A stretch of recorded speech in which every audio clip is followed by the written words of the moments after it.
ചെന്നൈയിലെ ചെപ്പോക്ക് സ്റ്റേഡിയത്തിൽ നിന്ന് ജവഹർലാൽ നെഹ്റു ഇൻഡോർ സ്റ്റേഡിയത്തിലേക്ക് 4.5 കിലോമീറ്റർ മാത്രമാണ് ദൂരം. ഈ ചെറിയ ദൂരത്തിനിടയിൽ ഇന്ന് വലിയ 2 സംഭവങ്ങൾ നടന്നു. ഒന്ന്, ജവഹർലാൽ നെഹ്റു ഇൻഡോർ സ്റ്റേഡിയത്തിൽ ഇളയ ദളപതി വിജയുടെ സത്യപ്രതിജ്ഞ. 59 വർഷങ്ങൾക്ക് ശേഷം ദ്രാവിഡ കക്ഷിയുടെ നേതൃത്വത്തിലല്ലാതെ ഒരു സർക്കാർ തമിഴ്നാട്ടിൽ അധികാരത്തിലേറ്റു.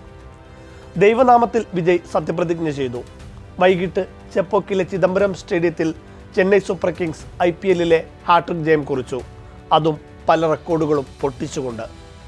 IPL ചരിത്രത്തിൽ 3 തവണ മാത്രമാണ് ചെന്നൈ 200 മുകളിൽ ചേസ് ചെയ്ത് വിജയിച്ചിട്ടുള്ളൂ. 2018-ലാണ് അവസാനമായി 180+ മുകളിലൊരു സ്കോർ അവർ പിന്തുടർന്ന് ജയിച്ചത്. അതിനുശേഷം 13 മത്സരത്തിൽ ചെന്നൈക്ക് മുന്നിൽ 180+ സ്കോർ വിജയലക്ഷ്യം വന്നിട്ടുണ്ട്. 13 തവണയും ചെന്നൈ തോറ്റു. 5 കിരീടത്തിന്റെ പകിട്ടുണ്ടെങ്കിലും ചേസിംഗിലേക്ക് വരുമ്പോൾ ചെന്നൈ കവാത്ത് മറക്കും.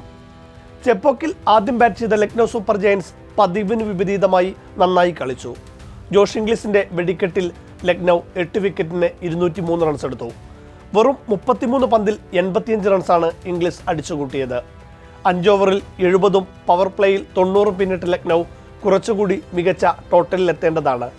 എന്നാൽ ഇംഗ്ലീഷിന് പുറമെ ഷഹബാസ് അഹമ്മദ് മാത്രമാണ് LSG നിരയിൽ തിളങ്ങിയത്. മിച്ച് മാർഷും പുരാനും പന്തും മാർക്കറുമെല്ലാം നിരാശപ്പെടുത്തി.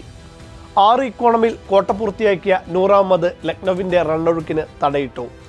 മറുപടിയിൽ 2-ാം പന്തിൽ തന്നെ മുഹമ്മദ് ഷമിയെ ബൗണ്ടറി അടിച്ചുകൊണ്ട് സഞ്ജു സാംസൺ ചെന്നൈയുടെ നയം വ്യക്തമാക്കി. രോഹിത്തിനെയും കോഹ്ലിയെയും കുഴക്കിയ പ്രിൻസ് യാദവിനെ 6 അടിച്ച് സഞ്ജുവും ഗെയ്ക്വാദും ചെപ്പോക്കിനെ ആവേശത്തിലാക്കി. 4-ാം ഓവറിൽ ഋഷഭ് പന്ത് റിഗ്വേഷ് റാത്തിയെ ഇറക്കി. തുടരെ ബൗണ്ടറിയും 6-ഉം പറത്തി സഞ്ജു കൂടുതൽ അഗ്രസീവായിരുന്നു. എന്നാൽ തൊട്ടടുത്ത പന്തിൽ തന്നെ റാത്തി സഞ്ജുവിനെ വിക്കറ്റിന് മുന്നിൽ കുടുക്കി. കൂറ്റിനടിക്ക് ശ്രമിച്ച സഞ്ജുവിന് ടൈമിംഗ് തെറ്റി. 14 പന്തിൽ 28 റൺസുമായി സഞ്ജു നല്ല തുടക്കം നൽകി മടങ്ങി. ലിറ്ററലി ചെപ്പോക്ക് അപ്പോൾ നിശബ്ദമായിരുന്നു. അതുവരെ വൂസേല കണക്ക് ആരവമുണ്ടാക്കിയിരുന്ന വിസിലടികൾക്ക് ശബ്ദമില്ലാതായി.